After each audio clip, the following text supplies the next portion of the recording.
सभी को नमस्कार। कैरियर फर्स्ट चैनल पर आप सबका स्वागत है। डिक्टेशन लिखने के लिए तैयार रहें। Ready start. एक आदर्श राजनेता वही होता है जो ईमानदार, जिम्मेदार और जनहितैषी हो, पारदर्शिता, निष्पक्षता और जनता के प्रति जवाबदेही उनके कार्य का हिस्सा हो, जो आम जन की समस्याओं और ज़रूरतों को भली भांति समझे और उनका निराकरण करे। किसी भी जनप्रतिनिधि का यह मूल कर्तव्य है कि वह समाज में सौहार्द, शांति, सामंजस्य और सकारात्मक मूल्यों को बनाए रखने के लिए प्रतिबद्ध रहे। मगर जब जनता का चुना हुआ नुमाइंदा खुद ही आपराधिक आरोपों के घेरे में आ जाए तो इन सब आदर्शों का क्या महत्व रह जाता है। इस तरह के मामले में जब बड़ी संख्या में सामने आने लगे तो सियासत में शुचिता के स्तर का अंदाज़ा सहज ही लगाया जा सकता है। चुनाव अधिकार संस्था एसोसिएशन फॉर डेमोक्रेटिक रिफॉर्म्स की एक हालिया अध्ययन रपट में खुलासा किया गया है कि देश के लगभग 47% मंत्रियों के खिलाफ आपराधिक मामले दर्ज हैं, यानी केंद्र और राज्य सरकारों के कुल मंत्रियों में से करीब आधे आपराधिक गतिविधियों में आरोपी हैं। यह आंकड़ा चौंकाने वाला और आम जनमानस को सचेत करने वाला है। सवाल है कि अगर जनप्रतिनिधियों की ही छवि इस तरह की है तो हम किस तरह के समाज और राष्ट्र का निर्माण कर रहे हैं।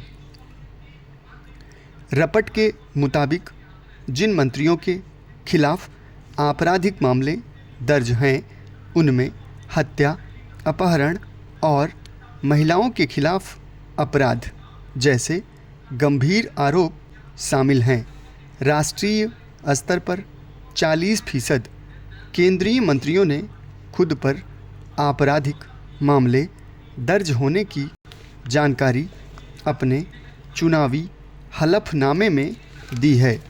आंध्र प्रदेश, तमिलनाडु, बिहार, ओडिशा, महाराष्ट्र, कर्नाटक, पंजाब, तेलंगाना, हिमाचल प्रदेश, दिल्ली और पुदुचेरी में 60% से ज़्यादा मंत्रियों पर आपराधिक मामले दर्ज हैं।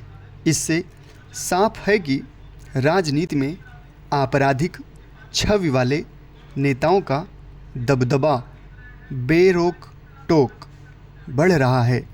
मगर सबसे महत्वपूर्ण सवाल यह है कि दागदार नेताओं को संसद या विधानसभा में भेजने और सरकार का हिस्सा बनने का मौका कौन दे रहा है।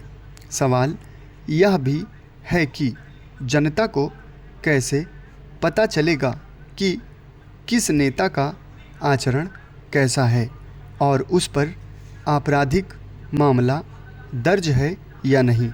इसका जवाब चुनाव आयोग के उस कदम में समाहित है जिसमें सभी राजनीतिक दलों को निर्देश दिया गया है कि वे चुनाव में अपने उम्मीदवार घोषित करने के दौरान उन पर दर्ज आपराधिक मामलों की जानकारी भी सार्वजनिक करें। अगर कोई दल इन निर्देशों का पूरी तरह पालन नहीं करता है तो चुनाव आयोग को निश्चित रूप से उस पर कड़ा संज्ञान लेना चाहिए।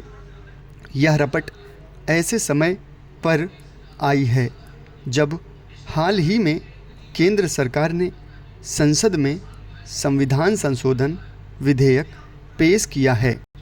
समाप्त।